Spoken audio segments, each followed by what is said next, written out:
Halo, kembali lagi di channel saya ya, belajar membangun aset bersama. Jadi video-video sebelumnya kita sudah membahas sedikit tentang yang namanya aset, tentang yang namanya active income, tentang yang namanya aset interest ya. Ya, semoga bermanfaat buat teman-teman yang sudah menonton videonya. Oke. Jadi di video kali ini kita akan bercerita lebih jelasnya lagi, mungkin supaya teman-teman semua itu lebih mudah memahami cara membangun aset ini, ya. Nah, sebelum saya lanjut, kita harus mengerti dulu bahwa tujuan membangun aset itu adalah passive income-nya. Tujuan membangun aset adalah supaya memiliki yang namanya passive income, gitu loh. Jadi ukuran passive income ini apakah dengan membangun aset itu kita bisa cepat kaya? Nah, ini yang tidak dipastikan. Jadi cepat kaya itu agak susah ya, karena membangun aset itu butuh waktu. Ya, membangun aset itu butuh waktu. Jadi nggak bisa cepat kaya.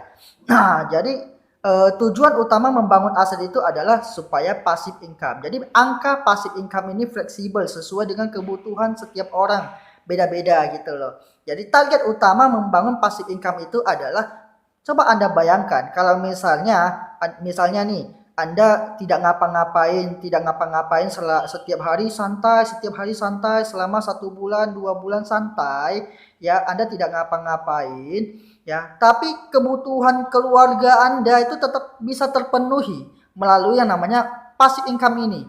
Gitu loh. Jadi Anda gak ngapa-ngapain tapi kebutuhan keluarga tetap bisa terpenuhi dengan namanya passive income.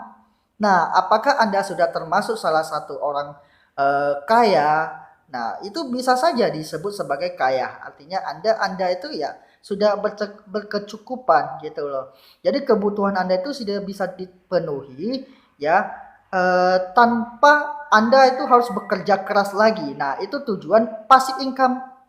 Ya, jadi target utama passive income itu adalah bagaimana caranya Anda bisa memenuhi kebutuhan-kebutuhan keluarga ya, tanpa terikat dengan yang namanya pekerjaan. Nah, coba itu target utama dulu ya, target utama dulu. Jadi jangan pikirkan kaya dulu, karena saya yakin kita semua ini pasti pengen benar-benar kaya, bukan terlihat kaya gitu loh. Jadi banyak orang yang targetnya itu pengen kaya, ya, sehingga justru bukan aset yang bertambah, tapi malah biaya. Ya, biaya yang bertambah, cicilan mobil, cicilan rumah, ya, cicilan ini, cicilan itu, ya. Karena pengen kaya gitu loh, pengen kaya itu. Jadi pola pikir yang salah. Ya, jadi tujuan utama kita adalah membangun aset dulu. Kita bangun aset dulu supaya apa? Hasil dari aset ini nanti bisa memenuhi kebutuhan-kebutuhan kita. Nah, di situ kita udah freedom. Ya, jadi berapa kebutuhan Anda dalam 1 bulan? Kalau misalnya kebutuhan Anda dalam 1 bulan itu 10 juta dan ternyata aset yang Anda miliki itu bisa menghasilkan 15 juta per bulannya, gimana? Hidup Anda itu sudah luar biasa belum? Ya, sudah luar biasa gitu loh. Ya, jadi gimana caranya supaya aset itu bisa jadi 20 juta, 50 juta, ya itu kedepannya nanti pelan-pelan. Yang penting yang paling utama itu adalah kita membangun aset untuk bisa memenuhi kebutuhan kita dulu ya. Penuhi dulu kebutuhan, baru nanti impian. Ya, impian itu belakangan. Kebutuhan dulu. Ya, bagaimana caranya kebutuhan keluarga Anda bisa terpenuhi ya dengan aset yang Anda bangun. Itu utamanya. Oke, ya. Nah, jadi cara untuk membangun aset itu adalah kita harus mengetahui dulu perbedaan antara active income dengan passive income ini. Jadi active income dan passive income ini perbedaannya itu cuma di satu hal, yaitu apa? Otomatis. Jadi kalau active income itu tidak bisa berjalan otomatis. Kalau passive income itu berjalan secara otomatis. Nah, jadi active income artinya kita harus kerja sendiri. Ya, jadi active income harus kerja sendiri. Passive income itu sistem yang bekerja. Nah, jadi coba Anda bayangkan. Kalau misalnya hari ini Anda buka toko. Ya, Anda buka toko nih, toko baju contohnya, toko baju. Nah, toko baju ini termasuk active income atau passive income? Toko baju ini termasuk active income atau passive income? Nah, bisa dua-duanya.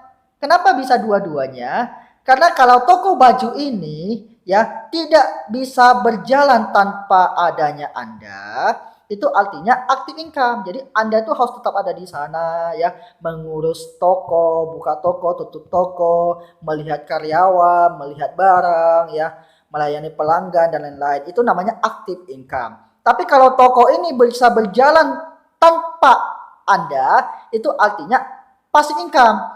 Nah, jadi kalau toko ini bisa berjalan sendiri nih, ya, ada orang yang buka tokonya, ada orang yang tutup tokonya tanpa Anda. Ya, ada yang ngurus stoknya, ada yang ngurus penjualannya, ada yang buat laporannya, ada yang promosi, ada yang melayani pelanggan dan lain-lain. Anda tidak di sana, tapi toko itu terus berjalan. Itu namanya passive income. Ya, jadi perbedaan antara active income dengan passive income itu ya bukan berdasarkan usahanya, tapi berdasarkan sistem di dalamnya. Gitu loh. Jadi kalau Anda bisa membangun satu bisnis ya yang dimana bisnis itu bisa Anda tanamkan sistem sehingga bisnis itu bisa berjalan secara otomatis, autopilot, itu artinya Anda sudah memiliki sebuah aset. Oke, nah itu contohnya ya. Jadi active income dan passive income itu terletak pada sistem otomatis, autopilot ya. Jadi apakah Anda sudah memilikinya? Kalau belum, ya tidak masalah. Anda mulai dari active income dulu. Anda mulai dari active income dulu ya. Jadi tidak ada makan siang gratis. Kita harus bekerja dulu di awal supaya kita bisa memiliki aset ke depannya ya. Kita bekerja dulu di awal. Nah, di saat kita bekerja di awal, kita akan memiliki penghasilan, betul? Ya, di saat kita bekerja di awal, kita akan memiliki penghasilan. Nah, penghasilan ini kita pisah menjadi 3 bagian.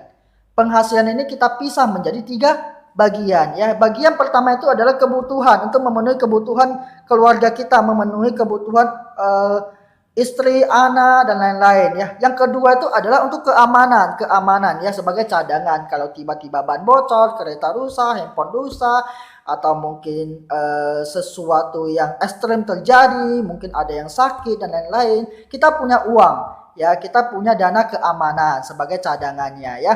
Yang ketiga itu adalah modal. Jadi kita juga harus menyisihkan uang sebagai modal untuk membangun aset kita ke depannya. Jadi ingat, aset itu tidak gratis ya. Jadi kita pengen memiliki aset ke depannya, kita harus menabung modalnya dulu sekarang. Ya, dari penghasilan Anda coba Anda usahakan gimana bisa membagi menjadi 3 bagian ini ya. Memang sangat sulit sekali apalagi untuk yang penghasilannya itu mohon maaf penghasilannya kecil ya. Jadi sangat sulit sekali untuk membagi menjadi 3 bagian ini ya. Tapi tenang saja ya, kalau memang penghasilan Anda kecil ya otomatis Anda bisa mencari pemasukan-pemasukan dari berbagai arah ya. Jadi Anda bisa sambil bekerja sambil jualan online shop, Anda bisa sambil bekerja sambil berkarya ya, sehingga Anda bisa mendapatkan penghasilan tambahan ya. Jadi mulai dulu membagi penghasilan Anda menjadi 3 bagian ini ya. Kebutuhan, keamanan, dan modal usaha ya, modal untuk membangun aset.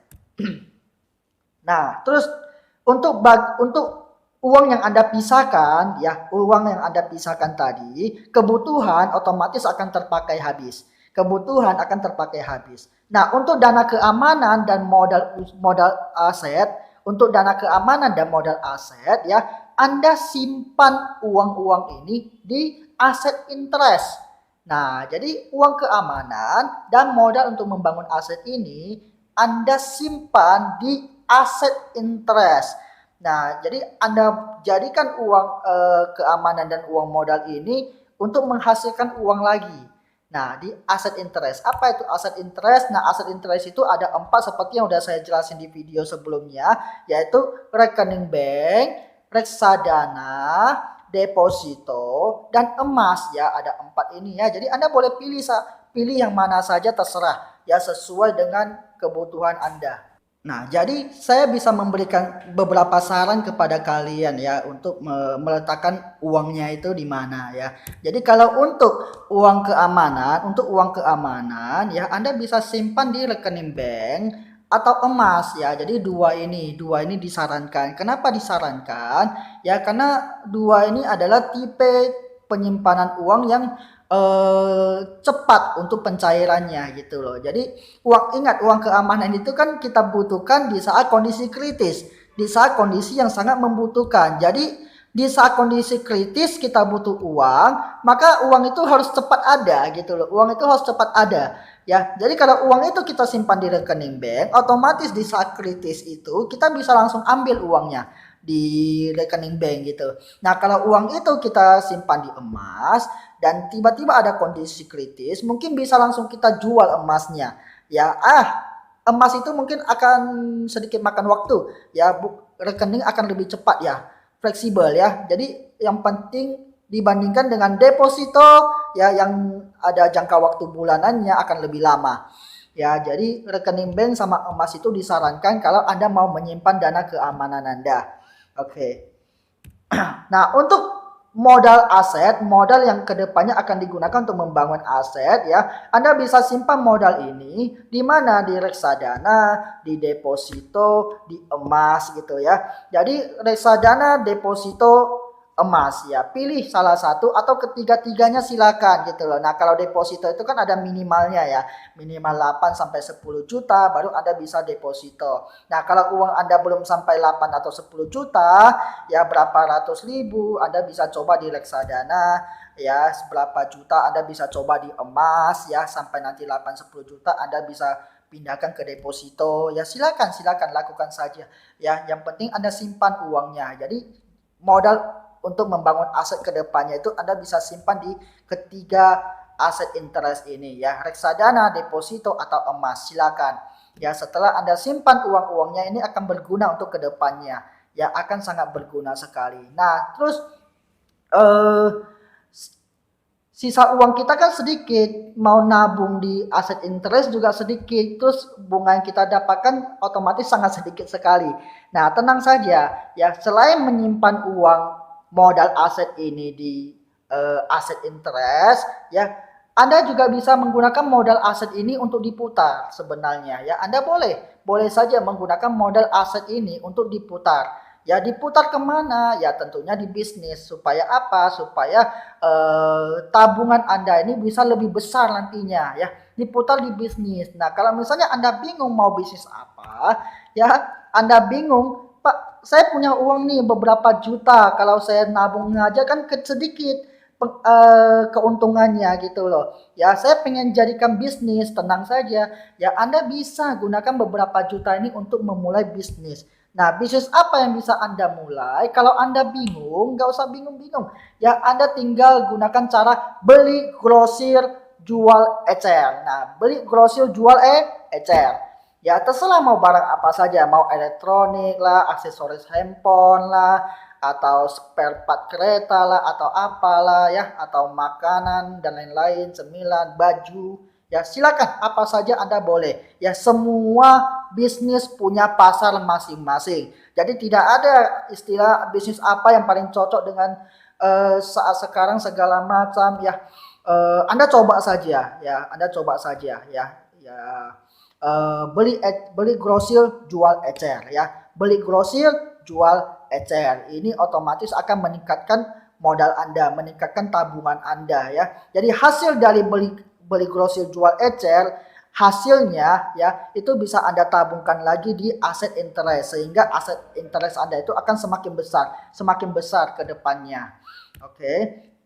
Nah, ini nih Anda bisa lihat ya, Anda bisa lihat ya strukturnya dari Anda bekerja, mendapatkan penghasilan Anda bagi untuk kebutuhan, lalu Anda gunakan untuk simpan di keamanan dan di modal aset.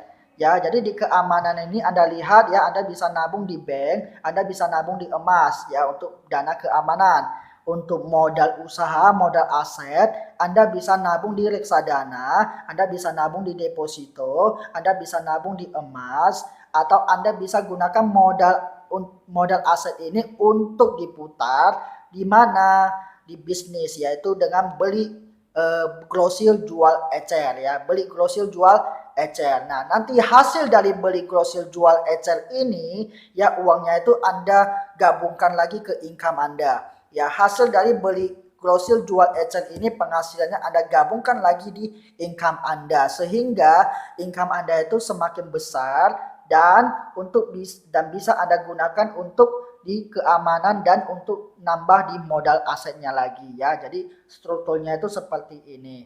Ya, Anda boleh coba ya, Anda boleh coba. Mudah-mudahan membantu. Jadi kalau bilang penghasilan saya sedikit, bagaimana saya bisa membangun aset? Rasanya tidak mungkin sekali. Oh, bisa-bisa saja. Yang penting Anda bisa mengelola keuangan Anda dengan benar. Ya, Anda bisa mulai memiliki aset satu persatu, pelan-pelan tapi pasti.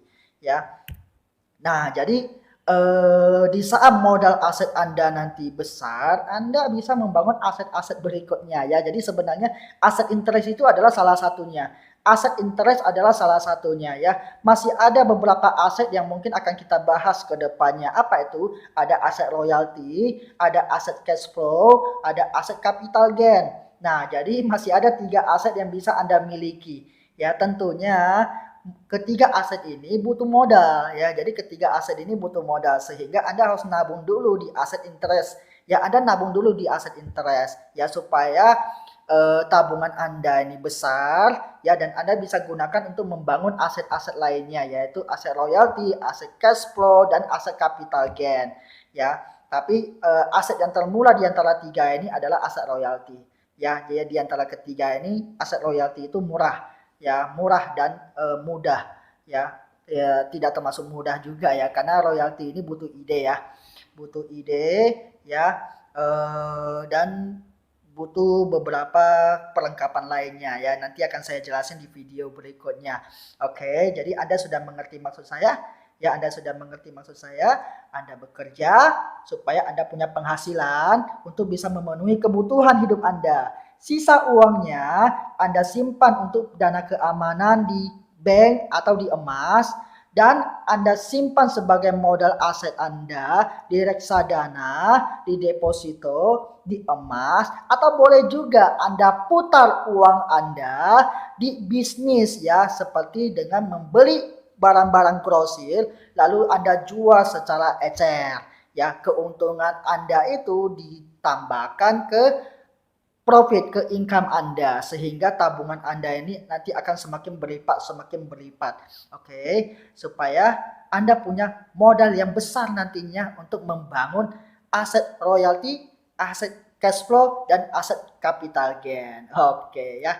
Jadi itu saja penjelasan di video kali ini. Semoga bermanfaat untuk Anda dan video berikutnya kita akan berbicara tentang aset royalty.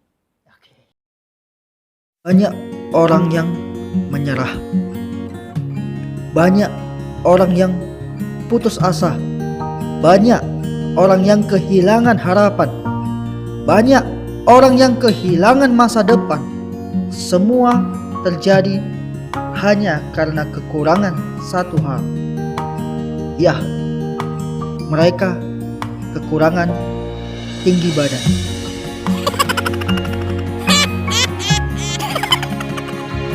Tenang guys, tenang. Bagi Anda yang saat ini masih kekurangan tinggi badan ya, saya ada solusinya ini. Nah, ini peninggi badan nomor 1 terbaik di dunia guys. Anda bisa cek di Google ya, cek di Google ya, tulis aja peninggi badan terbaik di dunia. Maka 2 produk ini yang muncul ya. Jadi ini untuk tulang, ini untuk penyerapan ya, nafsu makan juga. Yang penting satu paket untuk menambah tinggi badan Anda dan ini sudah terbukti guys. Saya sendiri juga sudah membuktikan ya. Pastikan Anda mengkonsumsi produk ini terbaik di dunia dan semoga Anda dapat semua masalah dan terima kasih.